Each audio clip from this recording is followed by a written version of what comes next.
pengadaan lahan di sekitar Jalan Tol Trans Sumatera atau JTTS. Dalam update kali ini kami akan menyampaikan terkait dengan penahanan para tersangka. Sebelum nanti Pak Asep menyampaikan poin-poin terkait dengan pihak yang dilakukan penahanan dan konstruksi perkaranya seperti apa, kami akan menghadirkan para pihak yang akan dilakukan penahanan pada hari ini.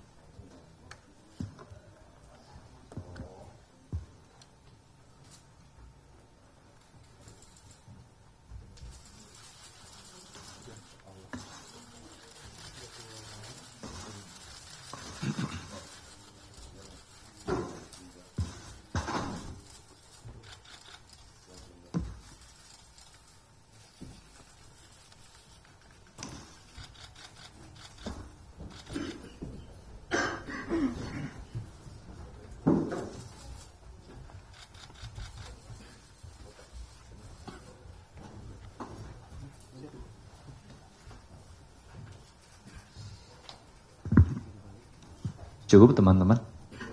Baik. Baik, terima kasih. Bisa kembali ke tempat.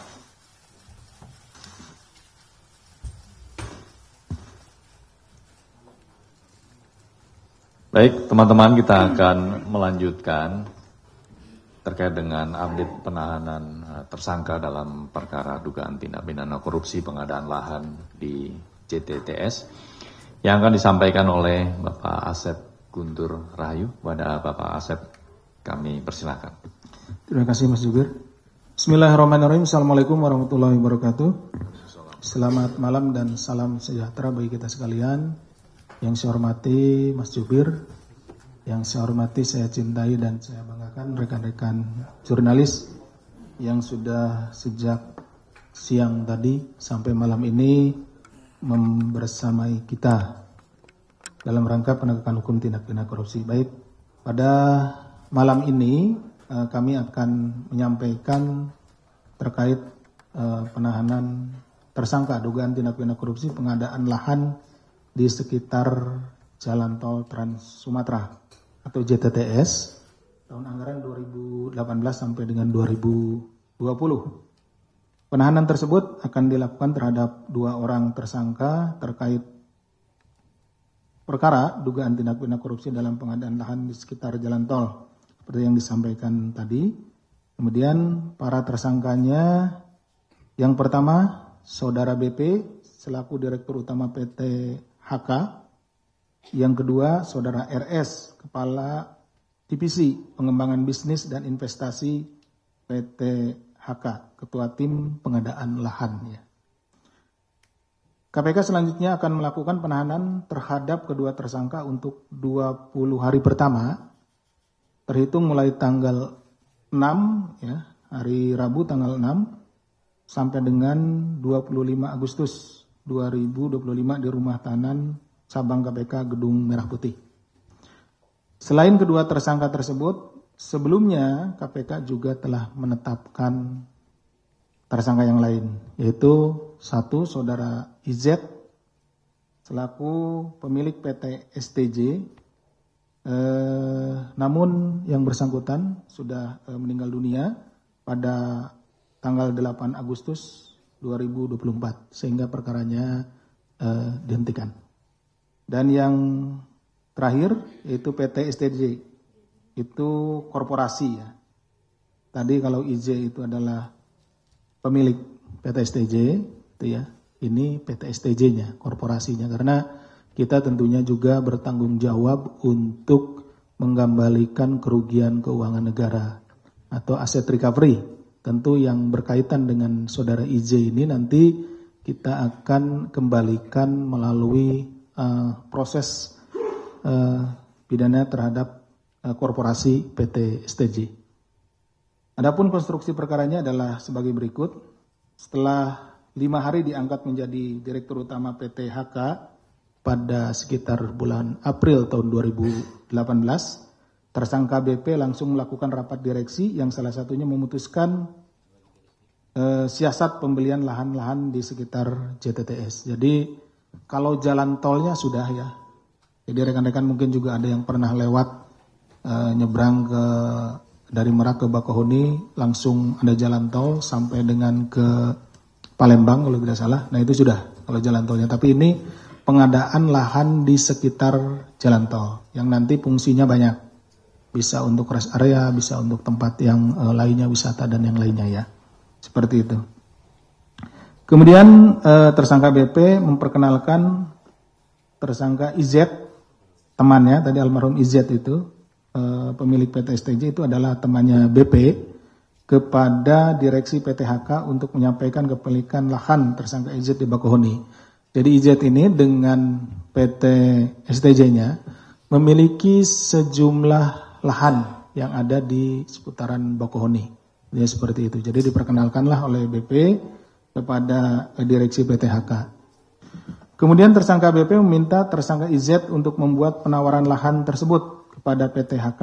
Jadi supaya nawarkan gitu ya. Dari IZ nawarkan bahwa punya lahan yang strategis di seputaran jalan tol Trans Sumatera kepada PTHK.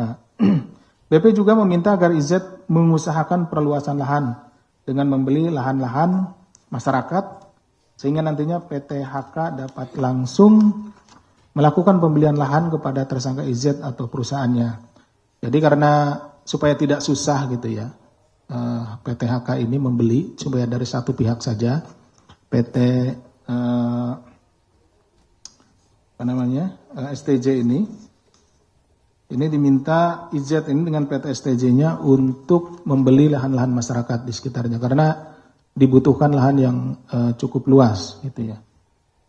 Tersangka BP meminta tersangka RS sebagai ketua tim pengadaan lahan agar segera melakukan pembelian tanah kepada tersangka IZ karena tanah tersebut mengandung batu andesit yang bisa dijual. Jadi selain tadi prospek dari lokasinya, juga BP ini tahu bahwa di tanah tersebut ada batu andesitnya. Gitu ya. Batu andesit nanti bisa digunakan untuk bahan bangunan dan lain-lain, termasuk juga untuk pengecoran jalan. Kemudian pada bulan September 2018, PTHK melakukan pembayaran tahap 1 atas lahan Bakauheni sekitar 24,6 miliar. Bahwa dalam tahapan tersebut, KPK menemukan sejumlah penyimpangan yang dilakukan oleh PTHK, diantaranya PTHK melakukan pengadaan lahan yang tidak direncanakan dalam RKAP, Rencana Kerja Anggaran Perusahaan tahun 2018. Jadi ini spontan ketika BP ini diangkat jadi direktur utama PTHK, itu dia langsung menemui IZ gitu ya. Jadi tidak ada dalam perencanaan PTHK itu sendiri. Gitu. Kemudian dokumen risalah rapat direksi yang menjadi dasar rencana pengadaan lahan JTTS dibuat backdate gitu ya. Dipundurkan supaya seolah-olah itu memang sudah disetujui oleh direksi. Kemudian PTHK diketahui tidak memiliki SOP pengadaan lahan. PTHK tidak menunjuk KJPP, Kantor Jasa Penilai Publik, untuk melakukan valuasi lahan. Jadi seharusnya sebelum melakukan pembelian lahan itu dinilai dulu, di appraisal dulu berapa nilai wajar dari lahan tersebut. Tapi ini tidak. Kemudian PTHK tidak memiliki rencana bisnis atas lahan tersebut serta penyimpangan-penyimpangan lainnya. Bahwa hingga tahun 2020 PTHK telah melakukan pembayaran lahan Bakauheni dan Kalianda kepada PT STJ senilai totalnya 205,14 miliar yang terdiri dari 32 lahan SHGB atas nama PT STJ di wilayah Bakauheni dan 88 lahan SHGB atas nama perorangan masyarakat di wilayah Kalianda. Jadi ada yang sudah dibeli dan menjadi milik PT STJ. Ada juga yang masih dimiliki oleh masyarakat. Namun demikian PTHK tidak menerima manfaat atas lahan-lahan tersebut karena kepemilikan atas lahan tersebut belum dialihkan kepada BUMN atau belum dapat dikuasai dan dimiliki oleh BUMN. Jadi ini masih dalam statusnya ke PT STJ, gitu ya, PT STJ. Itu baru belum dipindah tangankan. Sehingga berdasarkan laporan penghitungan kerugian keuangan negara oleh BPK KPRI, kerugian negara yang timbul dari pengadaan lahan ini mencapai 205,14 miliar. Artinya total loss. Sejumlah uang yang dikeluarkan. Kenapa? Karena tadi, nah, kepemilikan atas lahan tersebut belum dialihkan. Jadi tidak menjadi bagian harta dari BUMN tersebut.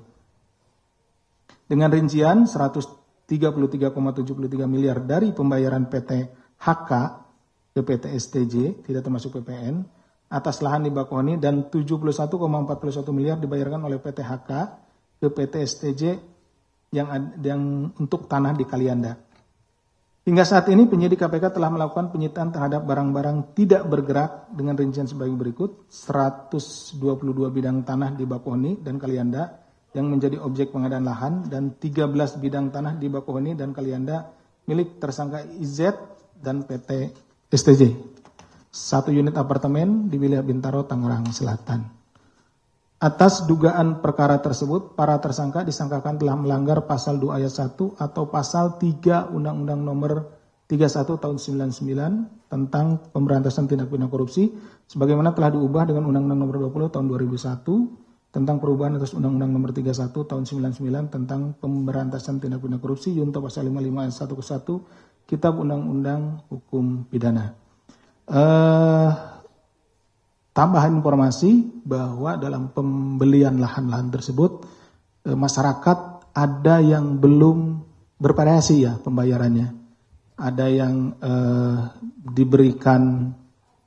sudah diberikan full gitu ya pembayarannya. Ada yang baru setengahnya, kemudian ada yang baru panjar saja gitu ya, panjar seperti itu. Sehingga kami dalam melakukan penyidikan perkara ini sangat berhati-hati sehingga tidak merugikan hak masyarakat. Itu yang menjadi concern kami juga ya, di samping menyelesaikan perkara ini, kemudian bagaimana kita mengembalikan kerugian keuangan negara sejumlah 200 sekian miliar, juga kami concern untuk bagaimana menjamin hak-hak masyarakat terhadap tanah yang saat ini juga tanahnya menjadi bagian dari perkara ini.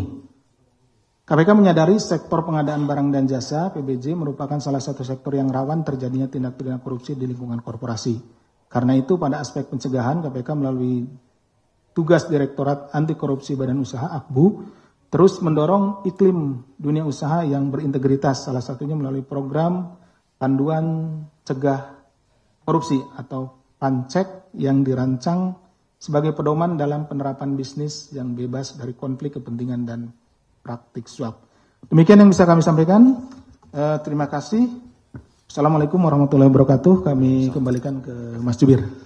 Terima kasih Pak Deputi yang telah menyampaikan dan menjelaskan terkait dengan konstruksi perkara dugaan tindak pidana korupsi dalam pengadaan lahan di sekitar JTTS, Jalan Tol Trans Sumatera, untuk tahun anggaran 2018-2020. Selanjutnya kami buka sesi tanya jawab khusus terkait dengan perkara ini dulu di sesi pertama. Kami persilakan. 1, Mas Rizky, ada lagi, Mas Willy, Kompas, Mas Mario, 3 dulu, sepertinya sudah mewakili semuanya. Silakan Mas Rizky. Makasih Mas Budi, izin Pak Asep, izin pertanyaan terkait. Biasanya belakangan Mas Rizky. Oh iya. Nanya. Oh iya. Salam kenal, saya Rizky dari nal.com. Saya ingin menanyakan terkait, ini kan sejauh ini buat penyidikan fokusnya kepada pengadaan lahan ya. Apakah KPK mengendus sampai sejauh terkait misalnya pengadaan jalan tol sendiri, misalnya kayak aspal, beton dan sejenisnya buat proyek jalan tol di daerah Lampung ya. Salah satunya kan jalan tol Bakauheni Terbang Tinggi misalnya, atau sampai ke Sumatera mungkin ada pengembangan ke arah sana kan nanti. Pengen itu saja saya kembalikan. Terima kasih Mas Rizky, singkat padat jelas. Mas Willy silakan. Malam Pak Asep, Mas Budi, Willy Pak dari Harian Kompas. Dikit aja Pak Asep, boleh minta elaborasinya Pak, kenapa ini tidak dikategorikan sebagai maladministrasi ya Pak? Karena hitungannya kan ada langkah-langkah yang dilompati saja dan lainnya. Kenapa KPK menganggapnya sebagai perilaku korupsi?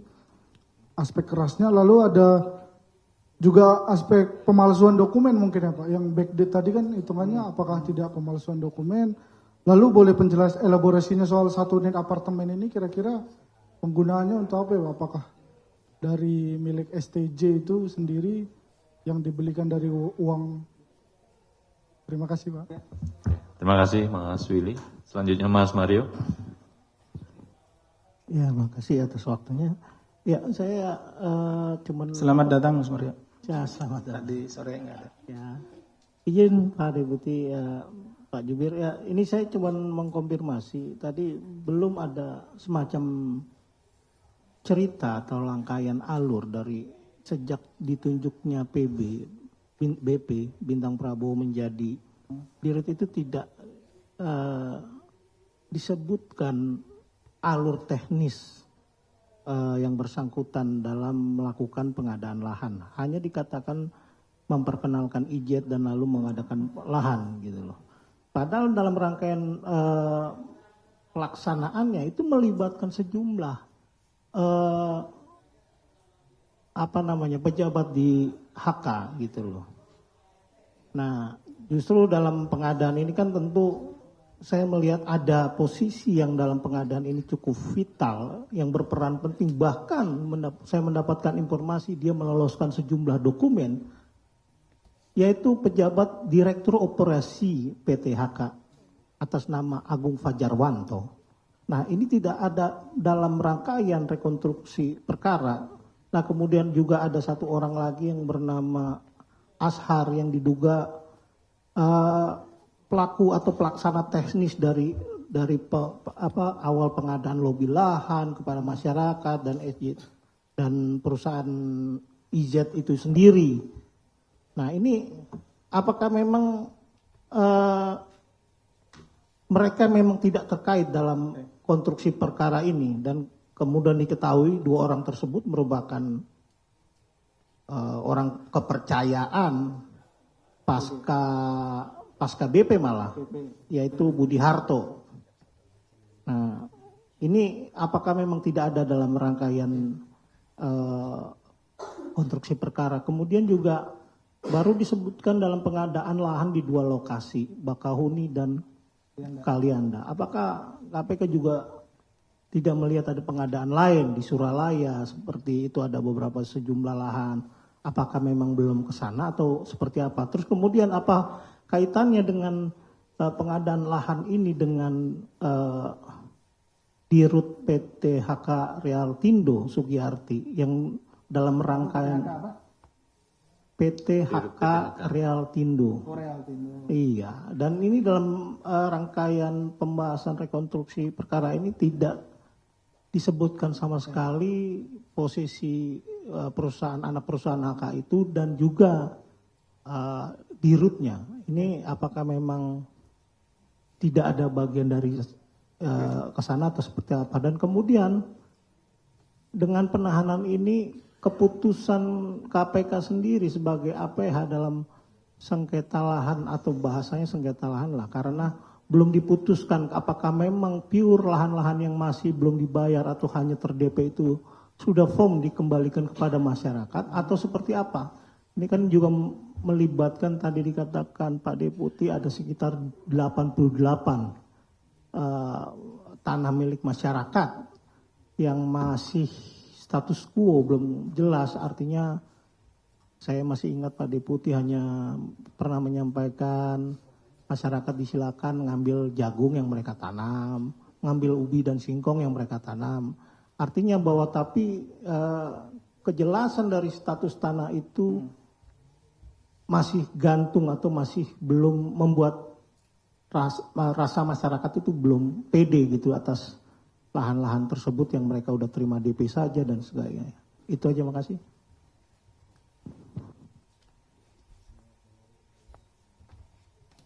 Baik, terima kasih Mas Mario. Banyak sekali nih poin-poinnya. Kita respon dulu Pak Asep ya. Sudah ada 3 pertanyaan dengan banyak poin. Silakan Pak Asep. Terima kasih Mas Zubir, terima kasih Mas Rizky, Mas Willy, dan Mas Mario. 3 orang dengan pertanyaan, hampir 30 pertanyaan sepertinya ini. Jadi 1 orang 10. Baik, Mas Rizky. Terkait dengan fokus penanganan perkara, apakah hanya fokus kepada pengadaan lahan saja, sedangkan untuk proses pembangunan jalan tolnya, yang kalau kita lewat sana itu sering sedang perbaikan terus gitu ya, perbaikan beberapa tempat, perbaikan beberapa tempat seperti itu. Untuk perkara yang ini kami fokus terkait dengan pengadaan lahan karena memang sesuai dengan laporannya, tetapi tidak menutup kemungkinan pada saat kami menangani perkara ini ketika ditemukan terkait dengan proyek pembangunan jalan tolnya dan diketahui ada penyimpangan atau ada peristiwa pidana tindak pidana korupsinya, maka kita akan tangani juga. Tapi sejauh ini kita masih fokus untuk menangani pengadaan lahannya. Oke, Mas Rizky? Mas Willy, kenapa tidak dikaitkan dengan masalah maladministrasi, kemudian pemalsuan, dan lain-lain? Ya, itu merupakan perbuatan melawan hukumnya ya, PMH-nya gitu, dari perkara ini salah satunya. Dia ada yang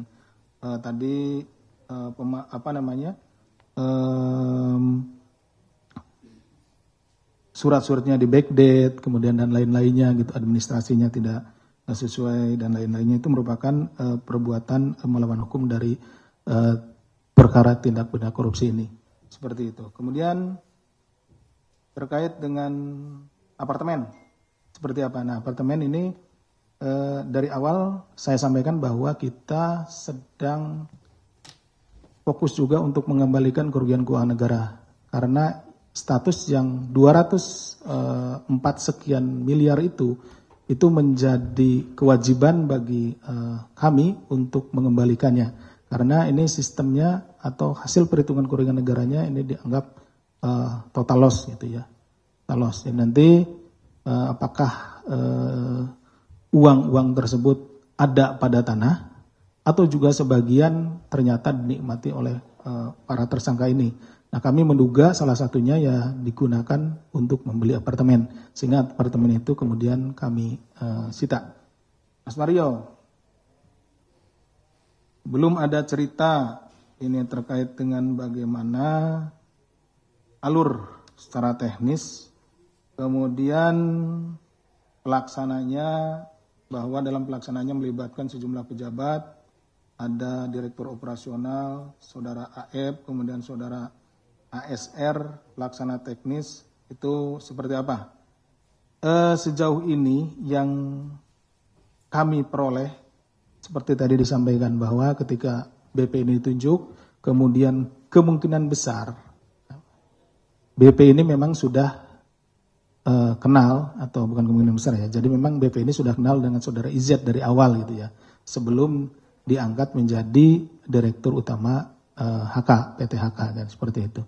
Nah, kemudian karena BP juga tahu bahwa saudara IZ ini memiliki lahan di seputaran tol JTTS, yaitu di Bakauheni, maka dan IZ juga tahu bahwa di lahan itu ada batu andesitnya, maka dia melalui PT HK ini berusaha untuk memperoleh tanah-tanah tersebut. Di samping memang waktu tim ke sana, tanah tersebut strategis gitu ya, termasuk view ke pantai dan lain-lain ya, sangat strategis sebetulnya untuk lahan untuk wisata dan lain-lain. Tapi berdasarkan hasil penyidikan sementara, dia melihat ada sumber daya di situ ya, berupa yang bisa ditambang, yaitu batu andesit. Nah, ini menjadi masukan bagi kami. Terima kasih banyak ke Mas Mario. Ini nanti kami akan dalami yang pejabat direktur operasi ini ya. Direktur operasional sudah saya catat, namanya AF, dan juga pelaksana teknisnya saudara AS. Ya, jadi perkara ini masih jalan, artinya orang-orang ini nanti akan didalami. Jadi rekan-rekan sekalian, kalau ada rekan-rekan yang memiliki informasi terkait orang-orang yang terlibat di dalam, khususnya dalam perkara ini, silakan disampaikan kepada kami. Kemudian ini tempat lain bagaimana? Kemudian terkait dengan Dirut PT HK Realtindo, sama tadi jawabannya dengan yang saudara AF ini, kita akan dalami. Yang tempat-tempat lain juga sedang kita dalami, termasuk tadi dengan Mas Rizky. Tolnya sendiri ini akan kita dalami juga. Kemudian terkait dengan masalah tanah dan statusnya bagaimana? Nah, ini juga yang menjadi concern bagi kita, karena di awal sudah saya sampaikan bahwa variasi bervariasi masyarakat yang dibeli dari masyarakat ini kan ada 2 jenis tadi. Tanah yang sudah dimiliki oleh saudara IJ dengan PT STJ-nya ya, NPT STJ-nya. Kemudian tanah yang memang dibeli dari masyarakat. Nah, tanah yang dibeli di masyarakat ini bervariasi. Ada yang sudah lunas dibeli, ada yang baru dibayar setengahnya, bahkan ada yang baru DP-nya saja. Itu seperti itu. Tapi untuk bukti-bukti kepemilikannya sudah dikumpul oleh PT STJ. Nah, sehingga kita sedang pilah-pilah. Nah, kalau yang sudah dibayar lunas gitu kan, sudah bayar lunas berarti memang sudah beralih pemilikannya. Tapi yang setengah kemudian apalagi baru diberikan DP, ini yang sedang kita komunikasikan itu seperti itu, sehingga dalam penanganannya nanti kami tetap ini akan jadi bukti ya, akan menjadi barang bukti dibawa ke persidangan, tetapi nanti kami juga menjelaskan di dalam berkas perkara kami bahwa memang situasinya seperti itu, sehingga nanti kita tunggu putusan dari pengadilan. Setelah ini dibawa ke persidangan, di putusan dari hakim seperti apa. Tentunya kami berharap bahwa hak-hak masyarakat ini terlindungi gitu ya, jangan sampai baru dibayar setengah atau bahkan baru DP-nya saja kemudian ya diambil atau dirampas oleh negara, dan ini akan merugikan masyarakat seperti itu. Demikian mungkin Mas Jubir. Mas ya. Bud, ada dikit lagi boleh? Boleh. Masih boleh. kasus ini juga. Boleh. Bisa sedikit disampaikan nggak Pak Deputi terkait soal IZ ini sendiri? Ya. Ini dari laporan yang diterima KPK ini, IZ ini matinya benar nggak sih? Wajar nggak sih? Atau memang ada indikasi ini, kan kita teringat saat kasus dulu Hambalang itu bahkan 5 pengusaha bahkan BUMN konstruksi itu tiba-tiba gitu ya? Iya, meninggal semua beruntutan 5 loh. Nggak main-main, direktur BUMN bidang konstruksi Muhayat, terus PT HK yang tiba-tiba lompat dari jembatan penyeberangan di Cawang. Ya. Itu Agus Globalindo Solution. Ya. Nah, ini apakah IZ ini matinya benar-benar mati beneran, serius mati, atau tanda petik dimunirkan misalkan? Ya ini kan harus di-share juga biar serius gitu loh. Ini rangkaian dia sakitnya jantengan, toto mati mendadak, kan lucu juga gitu, nggak nyambung gitu. Dia panuan, toto besok mati, nggak nyambung lah. Apakah KPK sudah menerima laporan yang hal-hal seperti itu? Terus kedua, ini kan peristiwa 2018 sampai 2000 sekian. Tapi dari rangkaian penyelidikan dan penyidikan, tidak ada pemanggilan terhadap jajaran komisaris. Apakah firm, clear, mereka tidak mengetahui atau bahkan tidak terlibat? Ya misalkan panggil dong satu komisarisnya yang dulu, misalkan Burhanuddin gitu, yang sekarang Jaksa Agung, kan boleh juga dipanggil, dimintai keterangan lah gitu loh. Biar agak rame-rame di sini, jangan rame-rame di Blok M terus. Ya, terima kasih. Ya. Ini mulai menarik ini pertanyaannya. Kenapa? Karena ini mulai masuk ke tindak pidana umum dan juga ini konspirasi gitu ya, kalau sampai ini konspirasi ini seperti itu.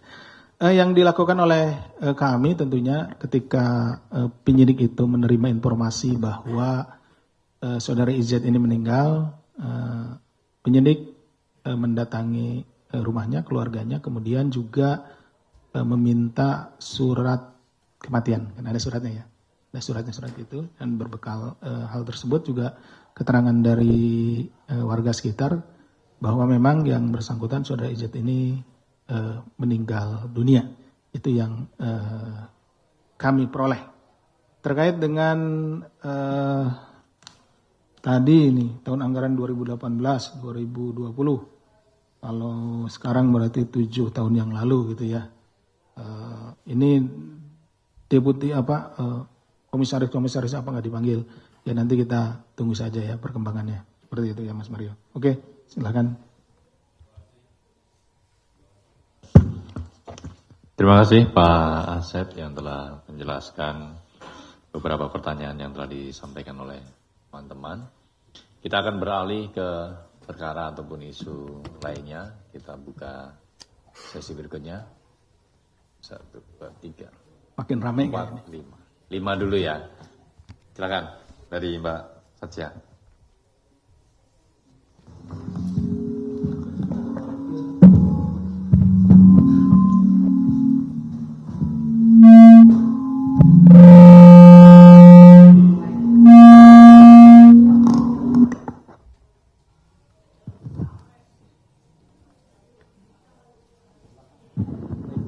Cek, cok.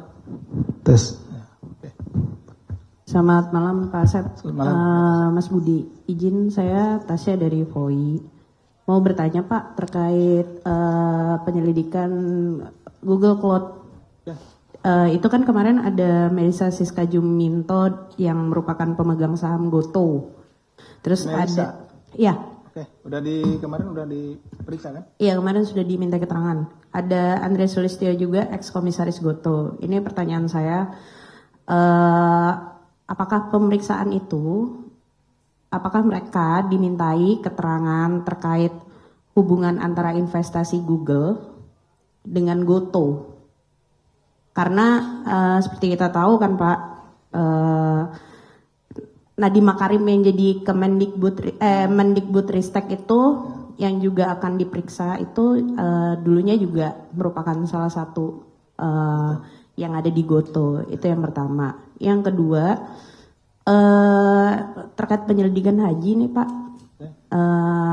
itu mau tanya aja sih sebenarnya kenapa KPK berangkatnya dari pihak travel agentnya itu, apakah pihak haji ya berarti Pak? Iya, yang haji. Apakah travel agent itu membeli kuota yang memang sudah ada dan diatur dan pengaturannya ternyata bermasalah atau seperti apa sih Pak sebenarnya? Mungkin bisa di-spill tipis-tipis gitu kali. Itu aja sih Pak. Makasih. Baik, terima kasih Mbak Sasya. Gak ditanya ini yang mau diperiksa besok di haji. Besok sekalian Pak pemeriksaan Menak ex Menak Yakut itu apakah yang bersangkutan sudah memastikan akan hadir gitu. Itu yang pertama. Dan kedua kira-kira apa sih yang mau didalami gitu. Maksudnya kaitannya apa gitu. Itu aja sih Pak. Oke, terima kasih. Selamat malam Pak Asep, Mas Budi, saya Dea dari suara.com. Mau nanya, jadi ada isu ini Pak soal dugaan korupsi pengadaan rumah anggota TNI AD. Jadi ada ribuan anggota TNI yang gajinya kan dipotong untuk program kredit rumah dari awal era Dudung Abdurrahman menjadi Kasat. Nah, badan pengelolanya tuh sudah menggelontorkan uang sekitar 586,5 miliar kepada 14 perusahaan pengembang untuk membangun 12.000 unit. Tapi sampai sekarang semua proyeknya mangkrak dan belum ada rumah yang dibangun, jadi masih lahan kosong. Kalau KPK, apakah KPK terbuka Pak untuk menangani perkara ini gitu? Makasih. Oke, terima kasih Mbak Dea. Yang belum dulu ya Mas Rizky ya, kita utamakan teman-teman. biar rata. Mas Umam, silakan. Izin Pak Asep, Mas Budi, saya Umam dari RRI. Pak Asep, ini kan beberapa waktu yang lalu di kasus CSRBI kan Pak Asep janji katanya bulan Agustus nih Pak Asep. Apakah sprindik buat 2 orang suspek tersebut ST sama HG sudah ada ditetapkan tersangka? Terus soal saksi yang dari partainya yang sama dari Satori itu Partai Nasdem, yaitu si Fauzi Amro sama Charles Mekiansah itu Pak.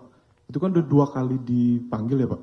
Ini cuma mau nanya, maksudnya apakah pemanggilan mereka itu akan didalami soal aliran uang dari CSRBI ini atau seperti apa Pak Asep? Terima kasih Pak Asep. Terima kasih Mas Umam. Lanjut Mas Rehan. Baik Pak, perkenalkan saya Rehan dari Tempo Pak. Melanjutkan pertanyaannya dari RRI terkait CSRBI. Untuk penetapan tersangkanya ada yang dari pihak Bank Indonesianya atau enggak ya Pak ya? Terus kemudian jumlah yang bakal ditetapkan sebagai tersangka itu berapa ya Pak untuk bulan ini terkait kasus itu. Kemudian terkait perkara lain Pak, terkait kasus Sumut. Nah ini perkembangannya atau update-nya sampai sekarang seperti apa ya Pak ya? Karena dilihat-lihat ini KPK seringnya manggil Bapak dengan anaknya ini, Akhirudin sama Raihan. Terus kemudian Helianto yang sering kerap dilihat dari sini. Sementara Topan Ginting maupun Rasuli ini udah kayak beberapa pekan ini nggak terlihat ini dipanggil oleh KPK. Mungkin itu aja Pak. Terima kasih. Terima kasih Mas Rehan. Ada 4 penanya dengan beberapa pertanyaan terkait dengan perkara itu. Satu lagi. Mas Rizky, silakan. Beneran nih Mas Rizky. Mas Rizky. Izin Pak, hari ini kan KPK manggil ex ajudan SEL ya Panji Hartanto. Panggil siapa? PH. Panji Hartanto ex ajudan SEL di kasus TPPU sama TPK-nya. Ini yang bersangkutan hadir nggak kalau TPK tindak pidana korupsinya sama TPPU? Ini yang bersangkutan SEL. Ini si Panji hadir nggak? Kalau emang iya, apa materi pemeriksaannya? Dulu kan waktu fakta persidangan di kasus pemerasan, Panji ngaku nih dia nganterin jam tangan mewah seharga 100 juta kepada Ketua Komisi 4 Pak Sudin. Itu perkembangannya gimana? Apakah setelah memanggil Panji kemungkinan bakal manggil Pak Sudin juga? Atau kemungkinan pengembangan lagi penetapan tersangka penerimaan gratifikasi atau suap gitu. Dan palingan itu aja. Saya kembalikan kepada ini. Gimana Mas? Kalau masih ada silakan Mas Rizky. Masih ada lagi? Ya, minta perkembangan kasus TPK-nya SL itu kan banyak. Ada X-ray, ada asam semut. Terus ini yang di hortikultura ini kan ada kaitan kemarin waktu Bapak Asep nyebut waktu penggeledahan hortikultura di tahun 2024 ada aliran dana ke Komisi 4 Sudin ini juga. Itu pengembangan gimana? Terus juga pengadaan sapi juga. Iya, pengadaan sapi ya waktu itu ya juga ada hortikultura apalagi ya. Itulah Pak Asep pokoknya saya lupa. Masih banyak itu perkembangan gimana tindak lanjutnya. Baik, terima kasih Mas Rizky. Jadi tadi ada terkait dengan perkara Google Cloud, Haji, kemudian Sumut, CSRBI, kemudian tadi perkara baru tadi nampaknya ya pengadaan rumah TNI dan di Kementerian Pertanian. Silakan Pak Asep. Baik, pertama dari Mbak Tasya terkait dengan perkara Google Cloud. Masih lidik ya Mbak ya ini. Tadi kan mintanya agak tipis-tipis. Jadi memang seperti yang saya sampaikan sebelumnya, ini perkara ini masih lidik dan beberapa pihak yang terkait termasuk juga dari penyedia tentunya ini akan kita minta keterangan. Nah ini yang diminta keterangan ya pasti terkait dengan pengadaan Google Cloud. Dan ini juga pasti beririsan dengan perkara yang sedang ditangani oleh Kejaksaan Agung ya di Chromebook-nya. Karena kalau tidak salah, Goto ini juga diminta keterangan di sana, itu kan. Jadi ini kan paketan ya, artinya ada hardware-nya, kemudian ada software-nya, ada data yang diproduksi oleh anak-anak kita yang menggunakan perangkat keras itu, Chromebook dan lain-lain. Tentunya ada juga aplikasi untuk menyimpan data tersebut, yaitu di cloud seperti itu. Jadi pengadaannya kita masuknya ke yang cloud-nya. Sementara Chromebook-nya itu di Kejaksaan Agung. Jadi pihak-pihak inilah yang sedang kita minta keterangan. Bisa dipahami? Enggak dipahami sebenarnya. Oke? Ya. Kemudian terkait haji. Ini juga nanti akan diumumkan. Kalau ini kan segera diumumkan. Segera banget ya. Jadi ini spillnya agak lebih banyak dibanding yang tadi. Ya, ini baru mau. Ini kenapa berangkatnya dari travel agent ya. Travel agent. Jadi begini. Sekitar tahun 2003 itu untuk tahun haji 2024. Ya, di 2023 itu karena antrian yang panjang, antrian reguler ini, maka Presiden Republik Indonesia pada saat itu bertemu dengan raja di sana ya, pemerintahan Arab Saudi, kemudian diberikanlah kuota tambahan 20.000. Berdasarkan nanti dicek ya di undang-undangnya itu untuk kuota haji Undang-Undang Nomor 8 tahun 2018 kalau tidak salah ya, nanti dicek itu pembagiannya 92% untuk kuota reguler, sedangkan 8% untuk kuota khusus, gitu ya. Jadi kalau ada kuota haji berapapun itu, pembagiannya demikian. Kuota regulernya 92%, kuota khususnya 8%. Kenapa 92%? Karena yang banyak nih saudara-saudara kita yang ada di seluruh Indonesia yang mendaftar haji itu menggunakan kuota reguler. Itu kan, sedangkan kuota khusus ini memang berbayarnya lebih besar dibandingkan dengan kuota reguler. Jadi penyediaannya hanya 8%. Nah, seharusnya yang 20.000 tadi kuota tambahan itu juga ikut dengan pembagian tadi gitu ya, dengan aturan yang ada di perundang-undangan yang 92% dengan 8%. Artinya akan ada nanti untuk regulernya itu 18.400 itu untuk reguler, kemudian 1.600-nya untuk khusus, karena 8% kali 20.000 berarti 1.600. Nah 18.400-nya itu untuk reguler. Tetapi kemudian ini tidak sesuai gitu, itu yang menjadi perbuatan melawan hukumnya, itu tidak sesuai aturan itu, tapi dibagi dua, 10.000 untuk reguler, 10.000 lagi untuk kuota khusus. Nah gitu, jadi kan berbeda dong, harusnya 92% dengan 8%, ini menjadi 50%, 50%. Nah seperti itu menyalahi aturan yang ada. Dan ini menimbulkan jumlah kuota untuk khusus menjadi bertambah dan jumlah untuk reguler menjadi berkurang, kan gitu. Yang harusnya 18.400 kemudian menjadi 10.000, dan yang ini seharusnya 1.600 ketambahan nih 8.400 menjadi 10.000. Nah otomatis 10.000 ini akan menjadi, kalau dikalikan dengan biaya haji khusus itu akan lebih besar gitu ya, lebih besar pendapatannya itu, seperti itu ya. Uang yang terkumpul di haji khusus akan menjadi lebih besar. Nah dari situlah mulainya perkara ini. Kita setelah itu dalam prosesnya ya, itu kan pembagiannya. Kemudian prosesnya kuota ini kan dibagi-bagi nih, dibagi-bagi ke travel-travelnya kan banyak. kita. Travel haji itu banyak dibagi-bagi sesuai dengan, karena ada asosiasi travel. Jadi mereka yang kemudian membagi. Tentunya kalau travelnya besar, ya porsinya besar. Travel yang kecil ya dapatnya juga kecil. Jadi kita kenapa berangkat dari travel agent itu, kita ingin melihat ada berapa yang didistribusi pada saat itu. Karena hitung-hitungannya kan baru 10.000 gitu ya.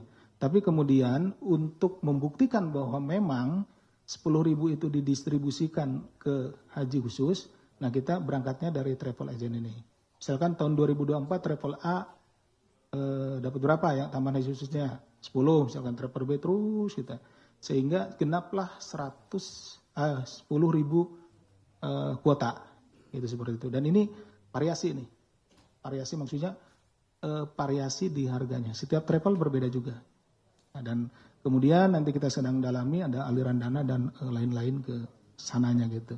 Jadi tidak gratis untuk mendapatkan kuota haji tambahan itu gitu. Khusus untuk yang kuota khusus. Bisa dipahami ya? Oke, seperti itu. Kemudian apakah yang bersangkutan sudah pasti akan hadir? Nah ini kami yakin kalau suratnya, karena ini udah 2 minggu yang lalu kita kirimkan panggilannya, kami yakin sudah sampai kepada yang bersangkutan, dan saya juga meyakini beliau adalah negarawan, beliau juga mantan menteri, akan hadir pada besok hari gitu ya, untuk diminta keterangan terkait dengan ini, biar clear gitu ya, itu seperti itu. Apa akan didalami? Ya tadi proses-proses tadi yang akan didalami. Tadi ada di undang-undang diatur 92 8% gitu kan. Kenapa bisa 50% dan lain-lain, dan prosesnya juga kan itu alur perintah, dan kemudian juga kan ada aliran dana yang dari pembagian tersebut gitu. Seperti itu. Oke.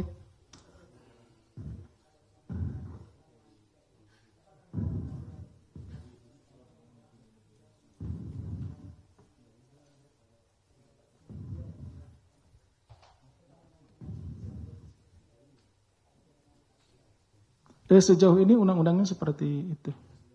Kalau kita kan based on kepada undang-undangnya. Ya makanya itu kami berharap yang bersangkutan hadir gitu, untuk menjelaskan itu. Gitu.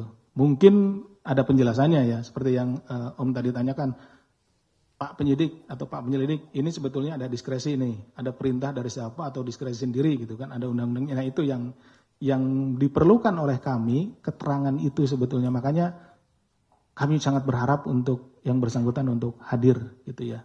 Seperti untuk menjelaskan ini biar jelas. Kalau memang itu ada diskresi atau memang itu ada perintah, tolong disampaikan seperti itu. Gitu. Jadi biar jelas. Kalau sekarang yang informasi yang kita terima dari orang-orang yang sudah kita minta keterangan, kemudian juga dari aturan yang ada, aturannya seperti itu gitu. Jadi ini kesempatan bagi yang bersangkutan untuk menjelaskan seperti apa sebenarnya prosesnya tersebut dari kuota tambahan gitu. Ya Om ya, oke. Ya.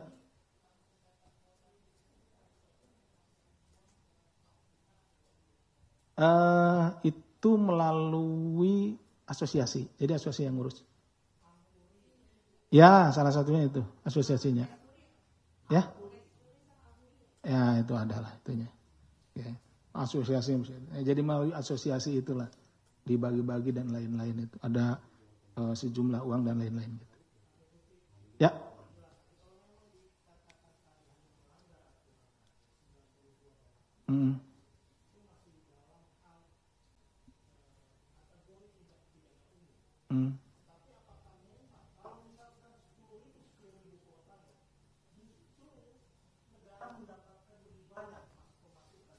Kalau ke negara.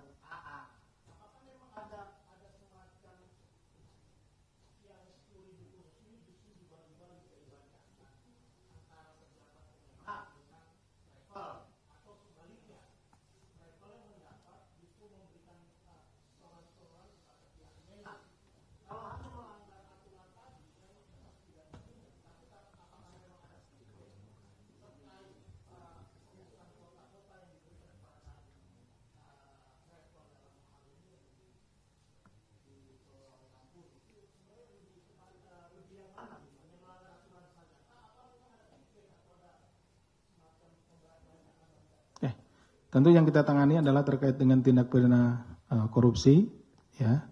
Jadi kalau yang disampaikan oleh Mas Mario itu sudah jauh masuk ke materi penyidikan dan lain-lain. Nanti kita sampai ke sana ya.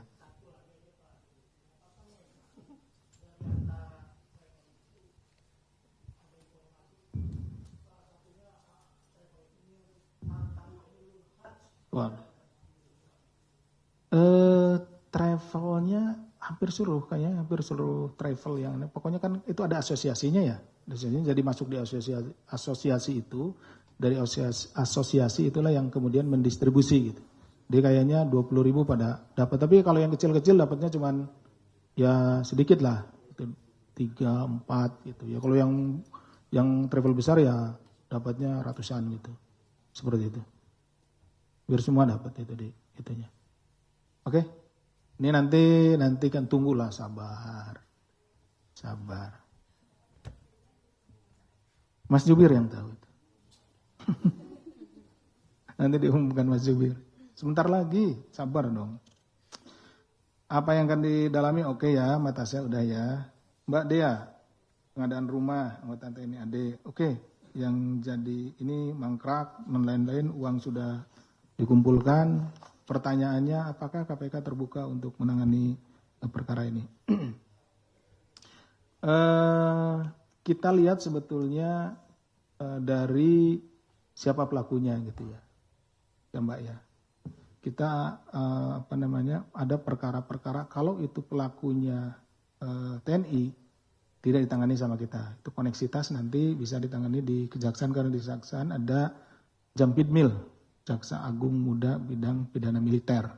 Yaitu jadi itu. Tapi kalau perkaranya menyangkut orang sipil bukan militer gitu, di mana kewenangannya ada pada KPK, itu bisa ditangani oleh kita. Jadi kita bisa join gitu nanti yang misalkan kalau ada yang TNI-nya bisa TNI ditangani oleh TNI, kemudian yang sipilnya kita tangani. Walaupun di MK ada putusan kan ya, tapi sejauh ini masih kita komunikasikan seperti itu. Saya juga belum tahu apakah ini ada laporannya ke PLPM atau belum ya.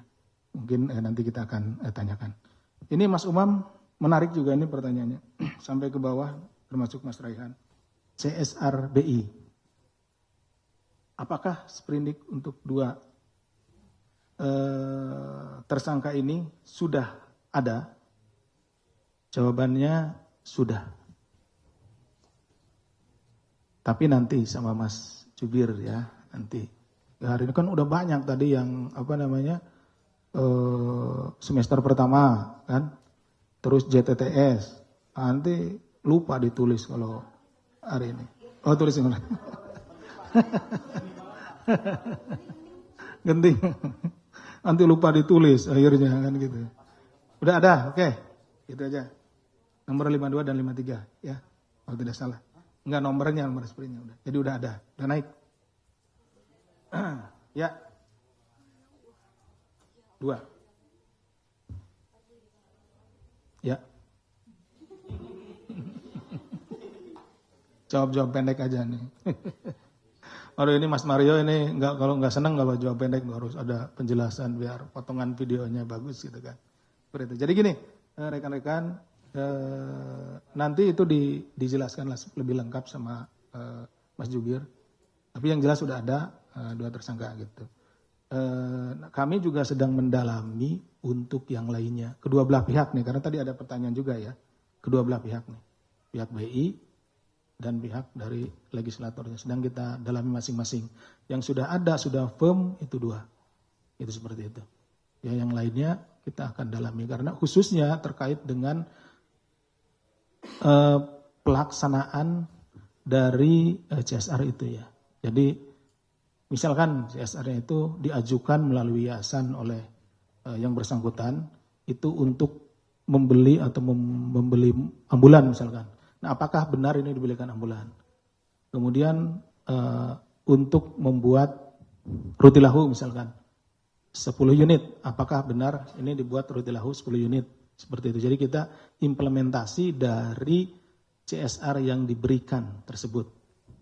Kan diajukan melalui yayasan. Ya, yayasan itu digunakan untuk mengambil CSR itu. Jadi nanti melalui yayasan, dari yayasan tersebut kemudian diimplementasikan gitu ya, sesuai dengan peruntukannya. Nah, tapi yang sejauh ini yang 2 orang ini tidak sesuai gitu ya. Artinya kalau misalkan ada 10 rumah yang dibuat ya hanya 2 rumah, kemudian difoto-foto, dibuat pertanggungjawaban seolah-olah untuk 10 rumah gitu. Yang 8 rumahnya ya jadi yang lain atau masuk ke rekeningnya sendiri seperti itu. Kemudian ini udah Mas Raihan juga dan lain-lain ini.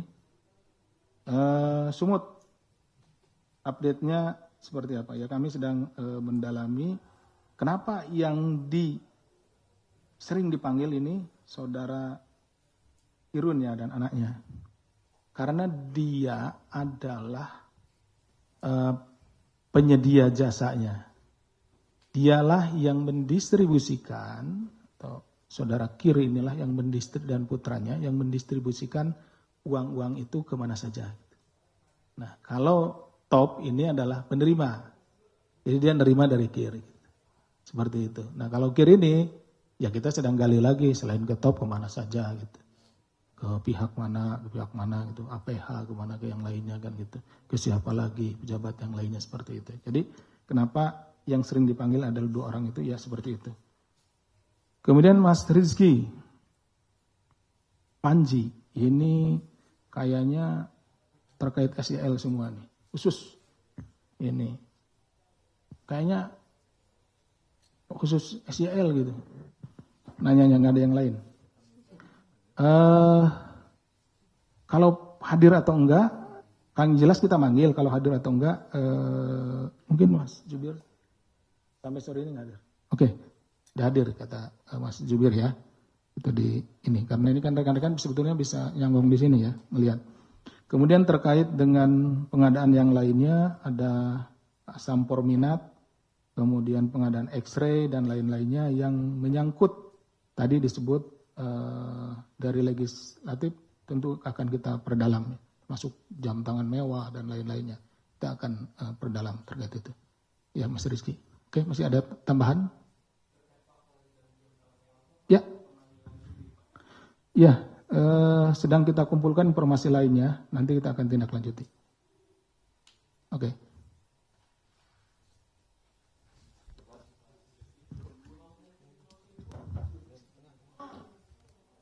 Pulau yang di Pulau Seribu?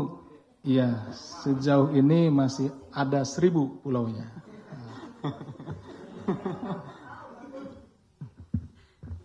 Ada Mas Mario dong, sama Mas ini. Depannya ini loh. Baik, terima kasih Pak Asep yang sudah menjelaskan. Mas Chandra itu. Banyak sekali update terkait dengan beberapa perkara, baik yang di penyidikan maupun di penyelidikan. Masih ada lagi teman-teman? 1, 2, 3, 4, 5.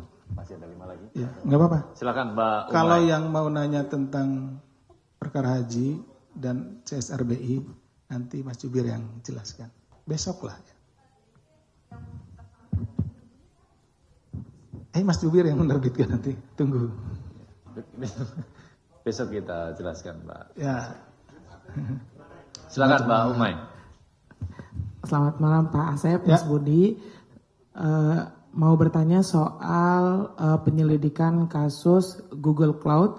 Apakah benar hari ini dipanggil Sekjen Kemendikbudristek zamannya Nadiem Makarim, Ainun Naim untuk dimintai keterangan? Kalau memang benar dipanggil dan diperiksanya terkait apa? Terima kasih.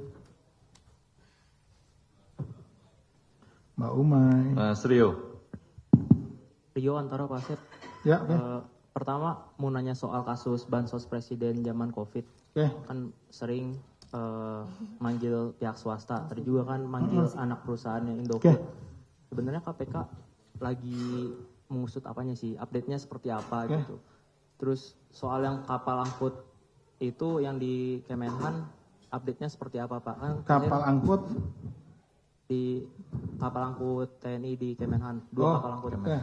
Nah itu update-nya gimana? Karena kan terakhir manggil 2 direksi PT DKB ya Pak? Ya, DKB ya, betul DKB ini. Ya, terus udah Pak, makasih. Terima kasih Mas Rio. Mas Andra? Ya, oh bukan. Siapa? Ya Mas Andra, silakan. Yang dekat dulu. Iya. Mau nanya soal ini, kemarin KPK menyita uang 100 miliar lebih dari tangan yang diduga milik Siman Bahar. Nah, pertanyaan saya adalah kenapa KPK belum menahan Siman Bahar? Dan jika Siman Bahar ini memang sakit parah, kenapa KPK tidak menetapkan dia sebagai tersangka tahanan kota dan kasusnya dibawa ke persidangan agar proses hukum terus berjalan? Terus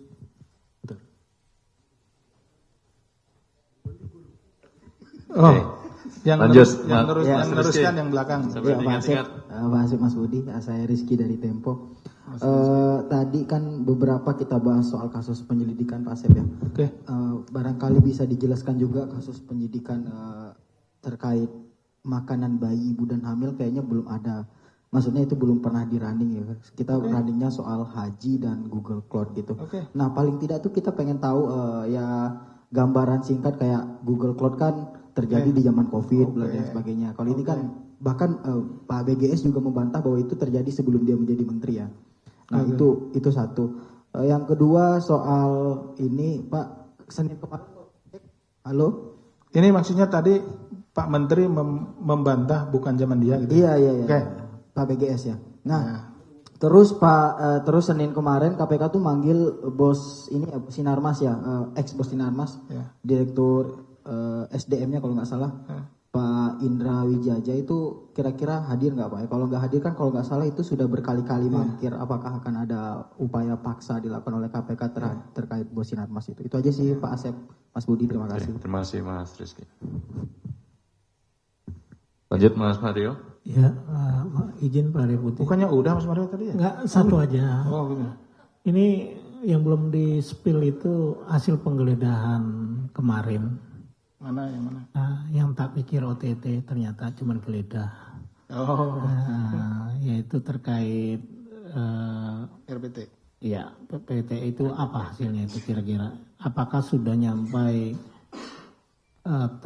kepada corporate Jepangnya atau memang masih lokal saja atau memang KPK sudah mengirimkan tim untuk berkoordinasi dengan pemerintah di Jepang terkait dugaan korupsi penyertaan modal anak perusahaan Pertamina itu. RBT nih. RBT. Oh PPT. Terima kasih Mas Mario. Ada 4 penanya ya. Google Cloud, bansos, COVID, kapal angkut. Dari Mbak Umay ya Mas Jubir ya. Mas Umay terkait Google Cloud ini. Ini pemanggilan Ainun Naim. Terkait dengan apa? Terkait dengan pengadaan Google Cloud ya. Kemudian, itu kan Pak? Ya, terkait itu pertanyaan yang sedang kita dalami terkait pengadaan Google Cloud. Enggak ada. Iya, Mas Jubir yang tahu. Ya. Sampai malam ini belum. Mungkin sebentar lagi ditunggu ya Pak. Siapa tahu ada. Mas Rio, bansos COVID lagi usut apa? Jadi saat ini terkait dengan bansos COVID itu banyak banget sebetulnya. Maksudnya itemnya ya. Itemnya banget. Ada dari paketan-paketan itu. Ada pengadaan berasnya, ada pengadaan yang lain-lainnya gitu. Karena satu paket itu isinya kan ada sembako dan lain-lain. Jadi kita ngusut yang seperti itu. Kemudian ada pengadaan itu yang khusus untuk paketnya. Kemudian ada distribusinya. Distribusi barang itu gitu kan. Nah, itu kan terdistribusi itu ada nilainya juga gitu.